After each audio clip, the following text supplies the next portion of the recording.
বর্ষাটা কেটে গেলেই কলকাতা চলো, ময়দানে চলো। রাজি আছেন তো নাকি? আর একবার হাত তুলে বলুন, রাজি আছেন তো? ধোকা দিচ্ছেন না তো? গাছে তুলে মই কেড়ে নেবেন না তো? আচ্ছা, এই লড়াইটা কি আমার জন্যে? আচ্ছা, এটা ইমানি দায়িত্ব আছে, এটা মাথায় রাখবেন। তো যাক, আর দ্বিতীয় আমার ভাই নওশাদের জন্য দোয়া করবেন। ওর ওপরে আবার খুব টার্গেট, ঘন ঘন ওকে ধরছে, ঠিক না বেঠিক গো? তবে যত ধরবে লক্ষণ কিন্তু খারাপ নয়, ভালো।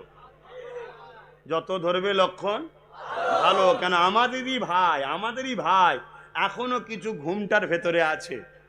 আমাদেরই ভাই তারা তো ভাবছে, আরে পুলিশকে গাল দিল তাকে তো ধরলো না, পুলিশকে জুতো দেওয়ালো তাকে তো ধরলো না, পুলিশের মা বোন তুলে গাল দিল তাকে তো ধরলো না, নওশাদটাকে শুধু ধরছে কেন? ও মুসলমান বলে না, ও মুসলমান কেন নেতা হবে? নেতা তো আমি হব শুধু, আর আমার খানদান হবে, বাকি সব তো আমাদের চাকর। মুসলমানরা আমাদের পায়ের জুতো পরিষ্কার করবে, গোলাম হয়ে থাকবে, ভিক্ষা দেবো, খাবে। মুসলমান ঘরের ছেলে আগামী দিন সিএম হতে যাচ্ছে, বড় মন্ত্রী হতে চাইছে, এটা মেনে নেয় কখনো? এই ঘুমটার ভেতর থেকে অনেক মুসলিম এই ভুলটা ভাঙবে না? আমরা ইতিহাসে দেখেছি ইউসুফ আলাইহিস সালামকে তার ভাইয়েরাই কুয়ায় ফেলেছিল, পরবর্তীতে জেলেও গিয়েছিল, একদিন মিশরের সুলতান আল্লাহ করেছিল। জোরে বলুন সুবহানাল্লাহ। তো যাক, দোয়া করবেন ওর জন্যে। আমি দোয়া করছি। এখন আমরা সবাই আসেন একটু তওবা পড়ি, বিসমিল্লাহির রহমানির রহিম। আচ্ছা, আর একটা কাজ বাকি আছে, তাই দেখেন, 7 খতম কোরআন শরীফ। এই পাশে একটা মাদ্রাসা হচ্ছে, জানেন তো নাকি? বোড়ামারি। কোথায় এটা? কত দূর এখান থেকে? ও যাই হোক, বোড়ামারি পয়লা আশ্বিন জলসা আছে, কথা বোঝা আছে? দুপুর থেকে। হ্যাঁ, আপনাদের সকলকে কমিটি দাওয়াত দিচ্ছে, আপনারা যাবেন। মুজাদ্দিদিয়া পীর আবু বকর সিদ্দিক মাদ্রাসা যাবেন, যদি সময় থাকে যাবেন। কত জায়গায় যাচ্ছেন। 7 খতম, 20 পারা কোরআন শরীফ তেলাওয়াত, 2 লক্ষ কলেমা শরীফ মা বোনেরা সবাই মিলে পড়েছে। আল্লাহ তাদের সংসারে শান্তি দেন। তবে মা বোনেদের কত যখন এসে গেছে, বলবো মা ভিক্ষা লেয়া বন্ধ করো। মুরগি আমরাও পুষি, আপনারাও পোষেন, চাল খাইয়ে বড় করে, লাস্টে আন্ডাও লেয়, জানও লেয়। অতএব ভিক্ষা লেয়া বন্ধ করো মা। অধিকার লাও, অধিকারটা কারো দয়ায় হয় না। আমার অধিকার ছিল, তোর কাছে দে। কথা বুঝে আসছে? আর দিবার জন্য তোকে বসিয়েছি, না দিস তো কান ধরে নাবিয়ে দেবো। অতএব ভিক্ষা লিও না মা, অধিকার লাও। আর যদি ভিক্ষাতেই মস্ত থাকো মা, আল্লাহর মার আসবে, 20-30টা পশুর মতো মানবরূপী জানোয়ার ছিঁড়ে ছিঁড়ে খাবে, কেউ বাঁচাতে পারবে না। আল্লাহর মার এসে যাবে। অতএব বোঝো আমার মায়েরা। তো যাই হোক, আমার পর নামাজ হবে না, জলসা হবে? জলসা হবে, ইমাম সাহেব ভাই জলসা করবেন। এসেছিলাম, একটা ছোট্ট কাজ আছে, সব দরকার আছে তো নাকি? তাহলে একটু পকেটে হাত দেন, একটু নেকি কিনে এলেন, যার যা খুশি একটু শরিক হয়ে যান। হুজুরের মিলাদের মাহফিলে দেবেন তো, হ্যাঁ দেন, যার যা খুশি দেন। ইমাম সাহেব যখন জলসা করবে, আমি লম্বা চওড়া দোয়া করবো না। তাতিল আছেন, যাও বেশি করে লোক দাও। একটুখানি সূরা ফাতিহা দরুদ শরীফ পড়লেন এই সুযোগে। আমার এই লাস্টে 5 থেকে 7 মিনিটের কথা কষ্ট হলো নাকি কারো? আরে আমি আমার মসজিদের জন্য বলবো না, আমি আর মাসার জন্য বলবো না? যে মসজিদকে মিটাতে যাচ্ছে সেও দুশ্মন, আর যে আমাকে বলতে দিচ্ছে না সে বন্ধু নাকি? হ্যাঁ, কথা মাথায় ঢুকছে তো নাকি? না ঢোকে না এখনো? যদি না ঢোকে, আল্লাহ কবরে যখন শুয়াবে বুঝিয়ে দেবে। অতএব বোঝো, আর মনে রাখবেন, আমি আবার একবার বলছি, আমাদের মধ্যে ক্ষতি হয়েছে আমার কওমের গাদ্দারগুলোর জন্য। সব থেকে বেশি আমাদের ক্ষতি হয় এই গাদ্দারগুলোকে চেনো। ওরা কোনো ধর্মীয় ভেদাভেদ যার যার কাছে পছন্দ তার কাছে, কিন্তু দুঃখের বিষয়, স্বাধীনতার ৭৯তম হয়ে যাওয়ার পর আজ আমরা দেখতে লেগেছি আমার দেশের কেন্দ্রে একটা সরকার বসেছে, অপদার্থ জালিম সংবিধান বিরোধী বর্বর অত্যাচারী সরকার। কখনো কৃষকদের ঘরে, কখনো আদিবাসী দলিতদের, আবার কখনো মুসলিম সমাজের ইসলামের সম্পদ ওয়াকফ কালা কানুনের নামে আমার মসজিদ, আমার মাদ্রাসা, আমার দ্বীন ইসলামের কবরস্থান পেহচানকে মিটিয়ে দিবার ষড়যন্ত্র করছে। এদের লক্ষ্য ক্ষমতার জোরে ইসলামকে মুছে দেবো, ক্ষমতার জোরে মুসলিমদের পেহচান মসজিদকে রাখবো না, ক্ষমতার জোরে মুসলমানদের পেহচান কবরস্থান হাজার হাজার বছর ধরের প্রমাণ তাকে মুছে দেবো, ক্ষমতার জোরে মাদ্রাসাগুলোকে মিটিয়ে দেবো, ক্ষমতার জোরে মসজিদ ঈদগাহকে মিটিয়ে দেবো। তাই আজ আমি আপনাদেরকে জানতে চাইছি বা আপনাদের কাছ থেকে সাক্ষী চাইছি, এই যে কেন্দ্র সরকার সংবিধানের বিরুদ্ধে গিয়ে আমার ইসলামের বিরুদ্ধে যে আইন তৈরি করছে, ইসলামকে মিটাবার যে ষড়যন্ত্র করছে, এর বিরুদ্ধে আমাদের লড়াই করা দরকার আছে না নাই? হাত তুলে আল্লাহকে সাক্ষী দিয়ে বলুন, লড়াইয়ের দরকার আছে না না? এ লড়াই যদি আমাদের জীবন দিয়ে করতে হয়, জীবন দিতেও রাজি আছেন? এই লড়াইয়ে যদি অর্থ দিতে হয়, অর্থ দিতে রাজি আছেন? এই লড়াইয়ে যদি আমাদের ঘরে ব্রিটিশকে তাড়াবার মতো যদি আমাদেরকে যুদ্ধ করতে হয়, আমরা রাজি আছি। কেন একদিকে যেমন আমার ধর্মের ইমানের ব্যাপার, অপর দিকে তেমন আমার ভারতবর্ষের ঐতিহ্যের ব্যাপার। পাশাপাশি আজ আমি আপনাদের কাছে জানতে চাইছি, এই ওয়াকফের বিরুদ্ধে, এই ওয়াকফ কালা কানুনের বিরুদ্ধে, কেন্দ্র সরকারের বিরুদ্ধে পুরো দেশ জুড়ে আন্দোলন চলছে, চলবে। আমার বাংলা তো আমাদের আন্দোলনের দরকার আছে না নাই? জোরে বলুন, আন্দোলনের দরকার আছে না নাই?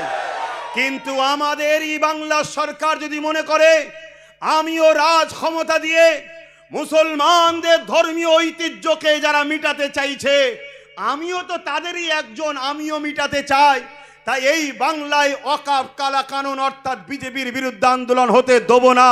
এই ক্ষমতা যদি রাজ্য সরকার দেখায়, এই অপদার্থ জালিম সরকারের বিরুদ্ধে আমরা লড়াই করতে রাজি আছি না নয়? অতএব ওয়াকফের বিরুদ্ধে যারা, ওয়াকফ কালা কানুনের বিরুদ্ধে আমরা লড়বো, আমার মসজিদের বিরুদ্ধে যারা, আমার মাদ্রাসার বিরুদ্ধে যারা, আমার কবরস্থানের বিরুদ্ধে যারা, সে কেন্দ্র সরকার হোক, রাজ্য সরকার হোক, আর উলামা সেজে হোক, তাদের সঙ্গে আমাদের কোনো সম্পর্ক থাকতে, জোরে বলুন, থাকতে। কেন যদি এদের সঙ্গে সম্পর্ক রাখা হয়, আমাদের ঈমানও থাকতে। কেন আল্লাহ রসুল বললেন, অন্যায় দেখলে হাত দিয়ে রোখো, অন্যায় দেখলে হাত দিয়ে রোখো।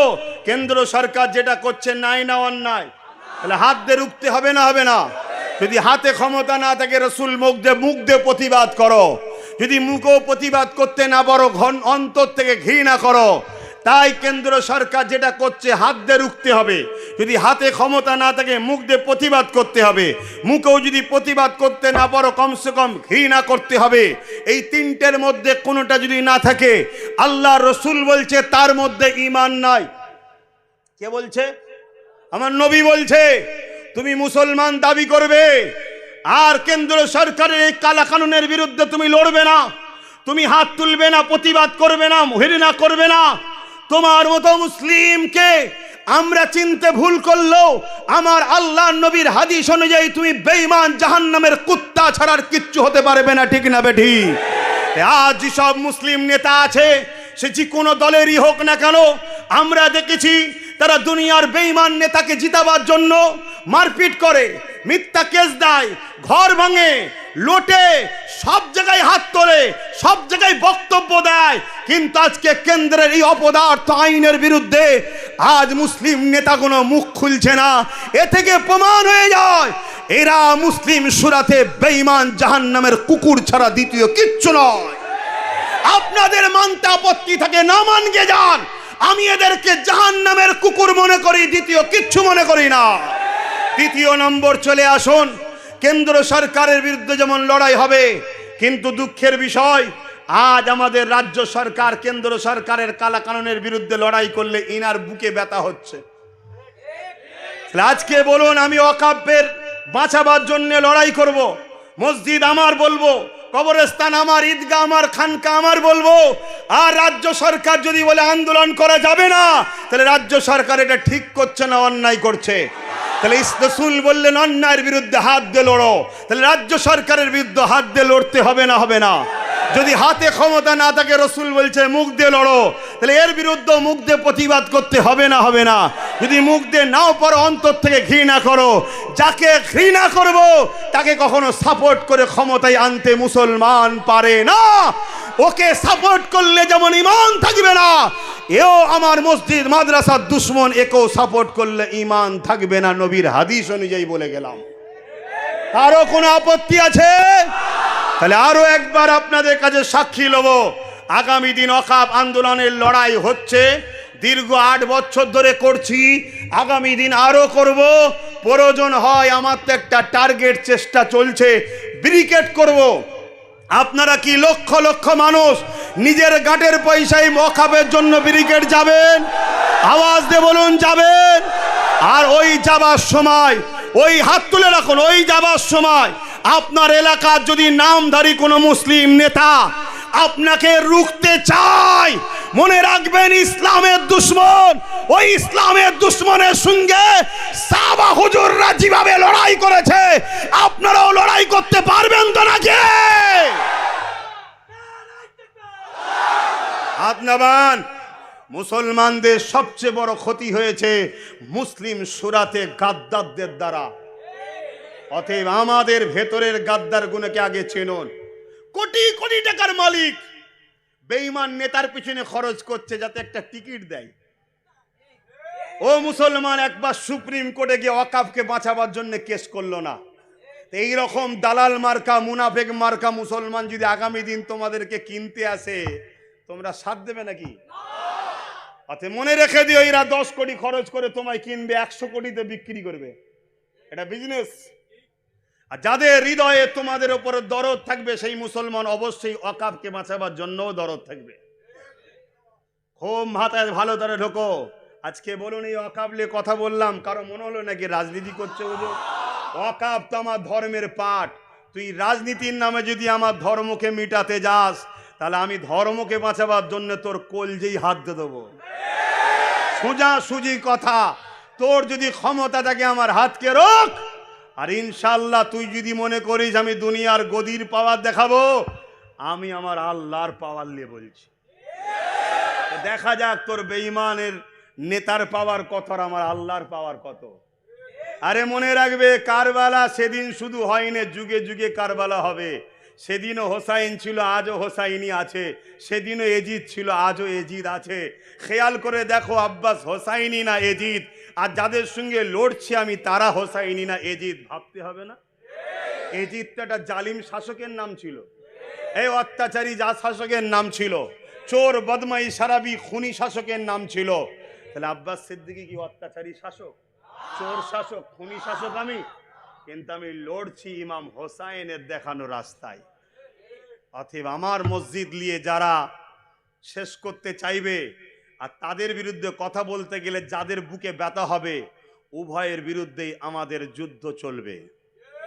রাজি আছেন? ঘাটের পয়সা খরচ করে যেতে হবে, পারবেন তো নাকি? আমি সংক্ষেপ করছি, দুঃখের সাথে বলতে হয়, দোয়া চাইব আপনাদের জন্য। আপনারা আমার জন্য চাইবেন না? সময় নেই আর। আপনারা আমার জন্য চাইবেন তো? তবে আল্লাহ নবী বলছে, যে ভাইয়ের ভালো চাই না সে জান্নাত পাবে না। তাহলে আমি আমার জন্য শুধু চাইলে হয় না তো, আমারও তো একটা ভাই আছে, আপনারাও আমার ভাই, আপনাদের জন্য চাইবো তো বটেই। আমার জন্য চাইবেন, আল্লাহ যেন আমার নলেজটাকে কবুল করে আর ইমান ইজ্জতের সঙ্গে রাখে, ইমান ইজ্জতের সঙ্গে যেন মরণ দেয়। নবীর গোলামি করতে করতে যেন মরণ দেয়, বেঈমান নেতার গোলামি যেন না করি, ঠিক না? হ্যাঁ। আর দ্বিতীয়, আমার ভাই নওশাদের জন্য দোয়া করবেন। ওর ওপরে আবার খুব টার্গেট, ঘন ঘন ওকে ধরছে, ঠিক না বেঠিক গো? তবে যত ধরবে লক্ষণ কিন্তু খারাপ নয়, ভালো। যত ধরবে লক্ষণ ভালো। কেন? আমাদেরই ভাই এখনো কিছু ঘুমটার ভেতরে আছে, আমাদেরই ভাই। তারা তো ভাবছে, আরে পুলিশকে গাল দিল তাকে তো ধরলো না, পুলিশকে জুতো দেওয়া তাকে তো ধরলো না, পুলিশের মা বোন তুলে গাল দিল তাকে তো ধরলো না, নওশাদটাকে শুধু ধরছে কেন? ও মুসলমান বলে না, ও মুসলমান কেন নেতা হবে? নেতা তো আমি হব শুধু, আর আমার খানদান হবে, বাকি সব তো আমাদের চাকর। মুসলমানরা আমাদের পায়ের জুতো পরিষ্কার করবে, গোলাম হয়ে থাকবে, ভিক্ষা দেবো, খাবে। মুসলমান ঘরের ছেলে আগামী দিন সিএম হতে যাচ্ছে, বড় মন্ত্রী হতে চাইছে। এটা মেনে নেয় কখনো? এই ঘুমটার ভেতর থেকে অনেক মুসলিম এই ভুলটা ভাঙবে না ভাঙবে না? আমরা ইতিহাসে দেখেছি ইউসুফ আলাইহিস সালামকে তার ভাইয়েরাই কুয়ায় ফেলেছিল, পরবর্তীতে জেলেও গিয়েছিল, একদিন মিশরের সুলতান আল্লাহ করেছিল। জোরে বলুন সুবহানাল্লাহ। তো যাক, দোয়া করবেন ওর জন্যে। আমি দোয়া করছি। এখন আমরা সবাই আসেন একটু তওবা পড়ি। বিসমিল্লাহির রহমানির রহিম। আচ্ছা, আর একটা কাজ বাকি আছে, তাই দেখেন, 7 খতম কোরআন শরীফ। এই পাশে একটা মাদ্রাসা হচ্ছে, জানেন তো নাকি? বোড়ামারি। কোথায় এটা? কত দূর এখান থেকে? ও যাই হোক, বোড়ামারি পয়লা আশ্বিন জলসা আছে, কথা বোঝা আছে, দুপুর থেকে। হ্যাঁ, আপনাদের সকলকে কমিটি দাওয়াত দিচ্ছে, আপনারা যাবেন। মুজাদ্দিদিয়া পীর আবু বকর সিদ্দিক মাদ্রাসা যাবেন, যদি সময় থাকে যাবেন। কত জায়গায় যাচ্ছেন। 7 খতম, 20 পারা কোরআন শরীফ তেলাওয়াত, 2 লক্ষ কলেমা শরীফ মা বোনেরা সবাই মিলে পড়েছে। আল্লাহ তাদের সংসারে শান্তি দেন। তবে মা বোনেদের কত যখন এসে গেছে, বলবো মা ভিক্ষা লেয়া বন্ধ করো। মুরগি আমরাও পুষি, আপনারাও পোষেন, চাল খাইয়ে বড় করে, লাস্টে আন্ডাও লাই, জানও লাই। অতএব ভিক্ষা লিয়া বন্ধ করো মা। অধিকার লাও, অধিকার, অধিকার, অধিকারটা কারো দয়ায় হয় না। আমার অধিকার ছিল, তোর কাছে দে। কথা বুঝে আসছে? আর দিবার জন্য তোকে বসিয়েছি, না দিস তো কান ধরে নাবিয়ে দেবো। অতএব ভিক্ষা লিও না মা, অধিকার লাও। আর যদি ভিক্ষাতেই মস্ত থাকো মা, আল্লাহর মার আসবে 20-30টা পশুর মতো মানবরূপী জানোয়ার ছিঁড়ে ছিঁড়ে খাবে, কেউ বাঁচাতে পারবে না। আল্লাহর মার এসে যাবে। অতএব বোঝো আমার মায়েরা। তো যাই হোক, আমার পর নামাজ হবে না, জলসা হবে? জলসা হবে। ইমাম সাহেব ভাই জলসা করবেন। এসেছিলাম, একটু একটা ছোট্ট কাজ আছে। সব দরকার আছে তো নাকি? তাহলে একটু পকেটে হাত দেন, একটু নেকি কিনে এলেন, যার যা খুশি একটু শরিক হয়ে যান। হুজুরের মিলাদের মাহফিলে দেবেন তো, হ্যাঁ দেন, যার যা খুশি দেন, যার যা খুশি দেন। ইমাম সাহেব যখন জলসা করবে, আমি লম্বা চওড়া দোয়া করবো না। তাতিল আছেন, তাতিল আছেন, যাও বেশি করে লোক দাও। একটুখানি সূরা ফাতিহা দরুদ শরীফ পড়লেন এই সুযোগে। আমার এই লাস্টে 5 থেকে 7 মিনিটের কথা কষ্ট হলো নাকি কারো?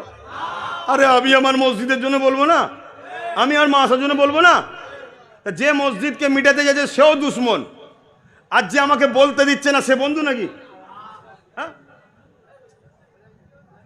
কথা মাথায় ঢুকছে তো নাকি? না ঢোকে না এখনো? যদি না ঢোকে, আল্লাহ কবরে যখন শুয়াবে বুঝিয়ে দেবে। অতএব বোঝো। আর মনে রাখবেন, আমি আবার একবার বলছি, আমাদের মধ্যে ক্ষতি হয়েছে আমার কওমের গাদ্দারগুলোর জন্য। সব থেকে বেশি আমাদের ক্ষতি হয় এই গাদ্দারগুলোকে চেনো। আল্লাহ এদেরকে অর্থ দিয়েছে, এরা ভালো কাজ না করে বেঈমান নেতাদের পিছনে খরচ করছে, আর মুসলমানদের নামে কেস দিচ্ছে, মারছে, ধরছে। এই বেঈমানগুলোকে আগে চেনো। কথা বুঝে আসছে?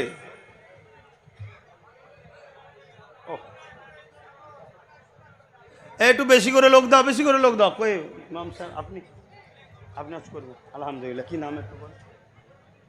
হযরত মাওলানা মোহাম্মদ আরিফ বিল্লাহ সাহেব, তিনি এখন আলোচনা করবেন। আপনারা সকলে ধীর স্থিরভাবে আলোচনা শুনবেন।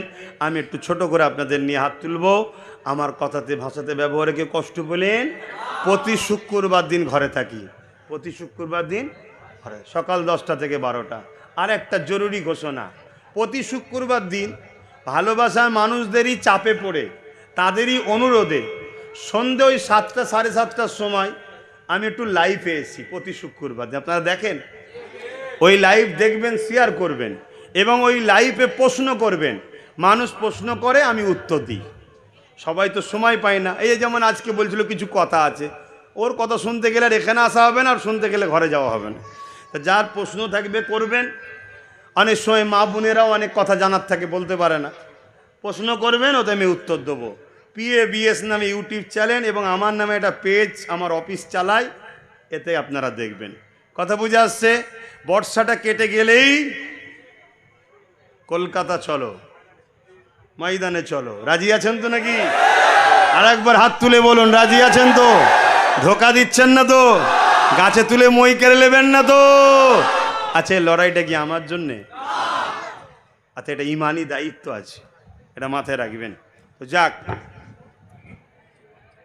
হ্যাঁ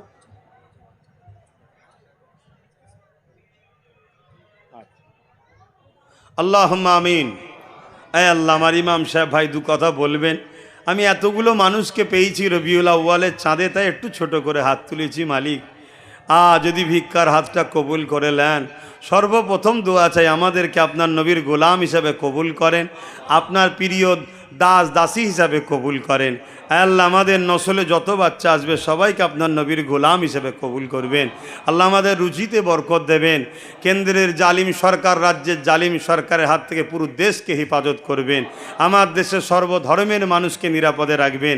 এই গ্রামে আপনি শান্তি দেবেন। আমার ছোট ভাইকে আপনি ন্যায় সত্যের ওপরে দেশ ও মানুষের সেবার জন্য কামিয়াবি দেবেন। আল্লাহ আমার নলেজ সিটিকে কবুল করবেন।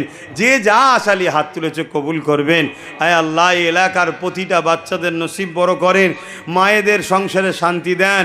আল্লাহ রবিউল আউয়ালের চাঁদে প্রত্যেকের সংসারের অভাবকে দূর করে দেন। আল্লাহ যেসব মুরব্বী বাপেরা মায়েরা আছে তিনাদের হায়াত কিসমতকে বাড়িয়ে দেন। আল্লাহ যাতে বাচ্চাদের নিয়ে আরও হাসি খুশিতে রাখেন। আয় আল্লাহ ন্যায়ের পক্ষে আমাদের ঐক্য মজবুত হয়ে চলার তৌফিক দেন। যেসব মুনাফেক মুসলমানগুলো আল্লাহ বেঈমান জালিম ইসলামের দুশ্মনদের পক্ষে দাঁড়িয়ে আমাদের উপরে জুলুম করছে, আল্লাহ ওই রাস্তার কাঁটাগুলোকে পরিবর্তন হয় করেন, যদি পরিবর্তন না থাকে আল্লাহ ধ্বংস করে দেন। আল্লাহ আয় আল্লাহ আমাদেরকে কামিয়াবি দেন, আমাদের রাস্তাকে সহজ সরল করে দেন। মালিক আমি আপনার জন্য আপনার হাবিবের জন্য কথা বলেছি, ওয়াকাফ কালা কানুনকে বাতিল করিয়ে দেন। মসজিদ মাদ্রাসার ইজ্জত আবরুকে রক্ষা করার তৌফিক দেন। আয় আল্লাহ আমার ভাইদের নিয়ে একত্রিত হয়ে ন্যায়ের পক্ষে সংগ্রাম সংগঠিত করার তৌফিক দেন। এই গ্রামে রহমত দেন, জলসা কমিটিকে কবুল করে নেন। আমিন আমিন আমিন। বারহাক কালমাত লা ইলাহা ইল্লাল্লাহ।